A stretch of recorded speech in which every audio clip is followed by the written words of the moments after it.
Just we laid out some of it there, but just explain to us why a Nakba is such a powerful day for Palestinians. Once the fourth Prime Minister of Israel, Golda Meir, said the elderly Palestinian people will forget and it will die and the young generation will forget.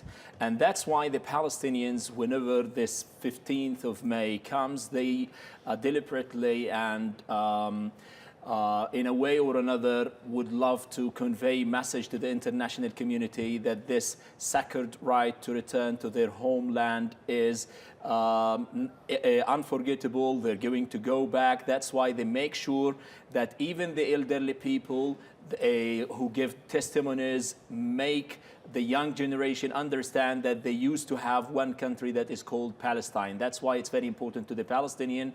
They remember that catastrophe, that exodus where their ancestors left their homeland and were displaced with lots of bloodshed and massacres there. Well, forced from their homes as it stands. I mean, and the point of all of this as well, with every year that that Nakba Day is marked, is that a viable peace process still eludes everyone. I mean, where are we as we celebrate, as we mark this 69th Nakba Day? Where are we with the peace process? Yeah, that is the problem. Nowadays, they're not speaking about one-state solution. They're speaking about one-state hegemony. If you just look at what Israel is doing now, they're canceling the Arabic language. This is a new bill. They legalized the settlement in the West Bank, and they're speaking about one-state solution. So even the two-state solution that the Palestinians have for long been promised that they're going to have based on the Oslo Agreement, it's no more on the table. So the Palestinians, you would say, they lost faith and trust in the whole peace process. It's an already moribund process. Nobody have faith in.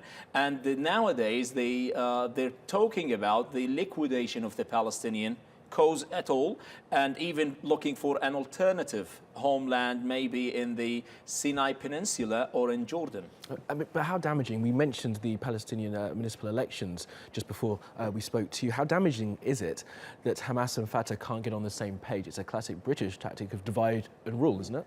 That's another problem, internal problem. Now, the Hamas people, they have their own agenda, where the Fatah people, they have their different agenda. And they themselves, as Palestinians, they could not meet on one common ground. They don't have anything in common. Recently, Hamas has changed its manifesto, but it's too late, unfortunately, where the plane has left the airport and nobody is speaking about the peace process or the two-state solution. Hamas is now recognizing the 1967 borders as a state for the Palestinians. Were Hamas too hardline in the beginning? It's what you're saying. They were too vociferous in their antithesis to Israel that they never were going to get a peaceful solution. Hamas was a resistant movement, but on the rhetoric side, it was a hard line. It was talking about the elimination of Israel. This hard linguistic that they were using in their charter was not good. They know they were talking about the fight against Jews, but now they're speaking about the fight against Israelis, Zionists, and the liberation of Palestine, not the elimination of Israel. So they're showing a kind of pragmatic change in their political program, but in the past they used to be, yes.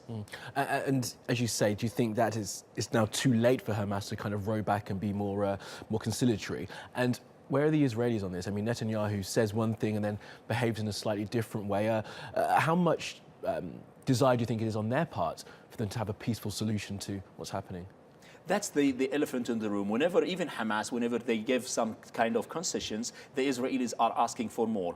President Arafat, the late President Arafat, gave them whatever they like, and they were cooperating in terms of security, exchange of peace and land, all these things. The Israelis are asking for more. Now they're asking for more in the West Bank, annexing more. So the problem with the Palestinians, they're afraid that whatever concessions they're showing the international community, in return, they're getting nothing from the Israelis, because the Israelis are determined to have their Jewish state, and recently in the United Nations they're afraid of having an apartheid state in Israel. Which is where we may unfortunately be heading. Ahmed, thank you as always for coming in.